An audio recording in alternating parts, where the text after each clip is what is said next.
Okay, well, were you impressed with his win over Big Baby Miller? That was Big Baby Miller, undefeated, big pressure fighter coming towards him, and he came through that test. Did that impress you, Filip? Come on, man. Let's be honest. Big Baby Miller can't fight, man. He's 500 pounds. Oh, damn. And he's slow. He doesn't have endurance. He just coming forward. He doesn't have power, man. He doesn't have punching power. He's just coming forward, and he's prepared for 4 rounds. And I mean, for Dubois, it was a big win because he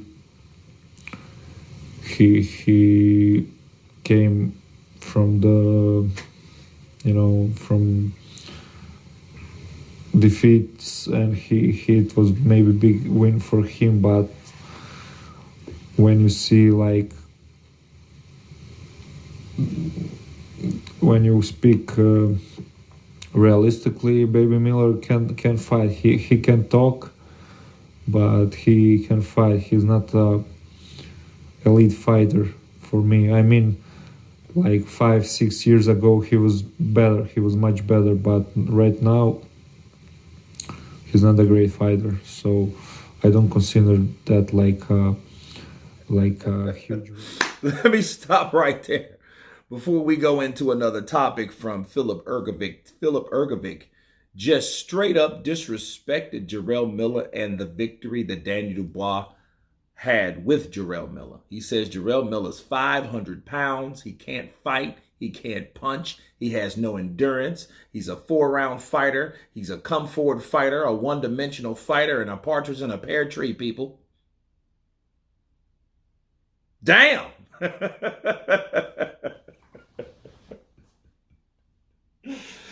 And the way Filip talks is just like, he's like, he's no good fucking fighter. He's no...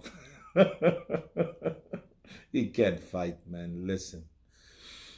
And okay, now we always got to counterpunch it and ask ourselves this question: is what Filip Hrgovic saying absolute cap, or is there some truth to that? Well, if you listen to the whole thing, I think he dove in deeper. He just didn't blast Jarrell Miller. Well, he ain't a good fighter. He's a bum. He ain't, you know what I mean? He can't punch. He has no endurance. Well, there is truth to that. Okay, he's not known for a big power puncher. No, he's a volume puncher. So that's why I don't understand why he is that heavy. And he's saying he's 500 pounds. Well, he's 3. And again, he shouldn't come in that heavy. And I think that adds to endurance on top of, now hear me out. I know everyone that goes through something, that does something, that's known for something. The stigma on Jarrell Miller is, drug use. That's why they call him Big Pharmacy, drug cheat, all this stuff. And I know you would get sick of hearing that, and I see Jarrell was ready to like slap somebody when they did come to him like that. It's like coming to Mike Tyson about some allegations that happened in the early 90s. I won't say any names, right? It's a sensitive topic for these fighters. But we don't know how much advantage that the drugs that was found in Jarrell Miller's system gave Jarrell Miller in these fights. We don't know that. You know what I mean? Because, it was the Joshua fight, then the Jerry Forrest fight. You know what I'm saying? And then he fought, I think, Lucas Brown. He might have fought another fight, but Lucas Brown is in his 40s, for one. So his endurance and stuff is already naturally dropping, and he's also known to be a user as well. So, you don't know that about Jarrell Miller. And let's say this. It's better to say this.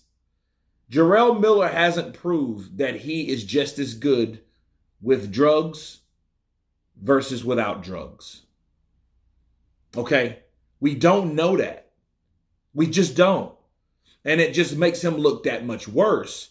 See, he has to show everybody in the Ruiz fight that he is that guy. Or he's that guy that we're accustomed to seeing back, yes, 5 or 6 years ago. See, what Filip did say too, later in the interview, he was like 5 or 6 years ago, he was pretty good, but not now. And see, again, he has a lot to prove. You know what I mean? I say that about a lot of guys. You know, Conor Benn, you know, I've been watching Conor Benn stuff on his Instagram lately. And yeah, he looks good. Head movement kind of reminds me of a younger, you know, a smaller Mike Tyson with the movement, you know. But his performances didn't add up or didn't match up with his performances before. You know what I mean? And then, you know, he started getting popped with stuff in the system and all that. So, you know, that just looks bad. It's definitely a red flag. Bars. Okay, it is. You know, and Filip telling everyone, the world basically, that, yo, Jarrell Miller sucks and he's not a good fighter anyway. He's 500 pounds now. This is post-drug use. This is the result of post-drug use and naturalness now. You know what I mean? I'm only wondering what Jarrell Miller's going to do, because he said Jarrell Miller can talk, but he can't walk. Oof. But since Jarrell Miller can talk, I am very curious to hear what he has to say when he finds out that Filip Hrgovic saying that he's not a good fighter and, you know, he's all talk and no punching power and all this, that, and the other that he said in that interview, snippet, right? So that's not a good thing for Daniel Dubois, not a good victory. And see, for me, this is how I look at that fight. I look at that fight for Daniel Dubois was the last resort. Okay, his only option to be a successful boxer was to win. So he did what he had to do. There's nothing that just added to the legacy. This ain't like Daniel Dubois, the Gordon fight. You know what I mean? What else did he really do, honestly? Because he lost to Joe Joyce, which he quit. I don't care what happened to his eye. He was in the 10th round. There's been people that have got broken jaws and eye sockets and everything. They didn't stop that damn fight, though. Hello, Muhammad Ali. Okay? So, yeah, he quit in that fight.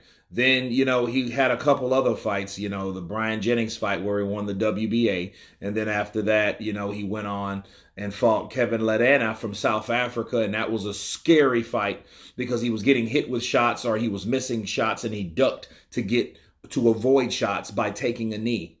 So, yeah, you know, and then we had the Usyk fight where he quit again. So, yes, the Jarrell Miller fight was the last of the Mohicans, people.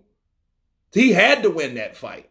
Now, he won on such a big platform. I think that catapulted him because he got the exposure, he got the win, and whoever got the win, you know, ascended on to the next level. Who lost had to kind of go back and then, you know, and they're still getting chances, by the way, because Jarrell Miller's fighting again, right? And that's a Turkey Al Sheikh card as well. Okay, so yeah, in Los Angeles. And so, listen, but for Daniel Dubois, Frank Warren would have dropped Daniel Dubois sure as shit stunk. He would have dropped him and grabbed Jarrell Miller aboard. But Jarrell Miller just was not prepared, and we'll see how he can prepare, because what Filip Hrgovic is saying is a high order and a very strong, bold statement towards Jarrell Big Baby Miller. You guys tell me what you think of Filip Hrgovic stating that Jarrell Miller is a shot fighter. He can't punch. He's 500 pounds and then some. Of course, please subscribe. And you guys been Counterpunch. Peace!